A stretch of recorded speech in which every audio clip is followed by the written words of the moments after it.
Benign prostatic hyperplasia will affect most men if they live long enough.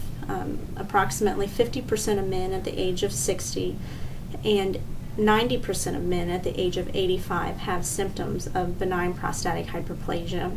These symptoms usually first manifest themselves as nocturia, or getting up at night to urinate. Patients can also suffer from urinary frequency during the day, so they're urinating quite often.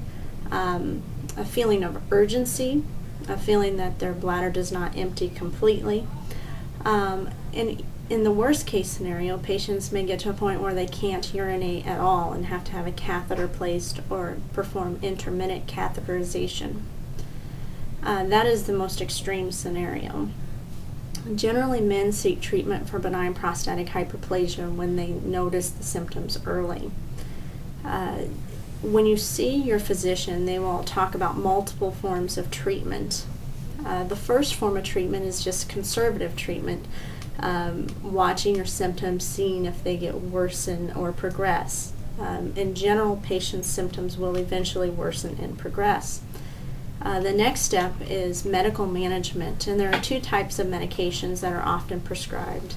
One is an alpha blocker, which is tamsulosin or other forms, and this medication helps to dilate up the prostate and make it easier to urinate. It does not prevent the progression of the disorder, but it does improve the symptoms. The other medication is a 5-alpha reductase inhibitor, and it affects the hormones in the prostate, and over a long-term course, such as a year, it is thought to actually shrink the gland. If medical therapies fail, or the patient is not tolerant of the medication, then you can move up to actual surgical intervention for the procedure. And there are multiple different therapies available for BPH. And there's 3 therapies that we offer here at Mayo Clinic. We still offer the gold standard transurethral resection of the prostate. This is one of the earliest forms of treatment for benign prostatic hyperplasia, and we use a cutting knife to actually core out the center of the prostate and make it easier to urinate. This procedure has the benefits of producing a tissue specimen. However, there is a higher risk of bleeding, may require hospitalization over 1 to 3 days, and can be associated with some electrolyte abnormalities. Therefore, we've moved on to other newer therapies, such as laser ablation of the prostate and holmium laser enucleation of the prostate. With laser ablation of the prostate, it's performed at an outpatient surgery center. A KTP green light laser is used to actually burn the center of the prostate and open the channel, making it easier to urinate. For these patients, the catheter stays in overnight.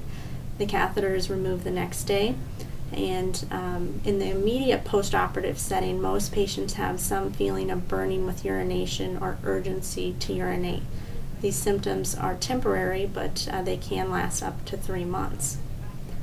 The other therapy that we offer is holmium laser enucleation of the prostate. And with the enucleation procedure, or HOLEP, HOLEP, a holmium laser is used to actually core out the center of the prostate down to the level of the capsule. The tissue is then morcellated and removed so that it can be looked at by a pathologist. The patients can either be done as an outpatient procedure or discharged the next day, and their catheter is removed before they are sent home. Most patients will have blood in the urine, but the risk of severe bleeding requiring a blood transfusion are less than 1%. And the blood in the urine should stop at about 2 weeks. Most patients have transient leakage of urine that's related to the procedure, and it may resolve within 24 hours or it may take up to 3 months to resolve.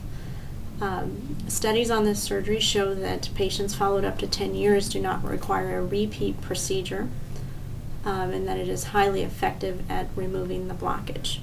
There's multiple vitamins and over-the-counter supplements that are available for men's health or prostate health, and none of those supplements to date have shown an actual proven benefit in randomized studies.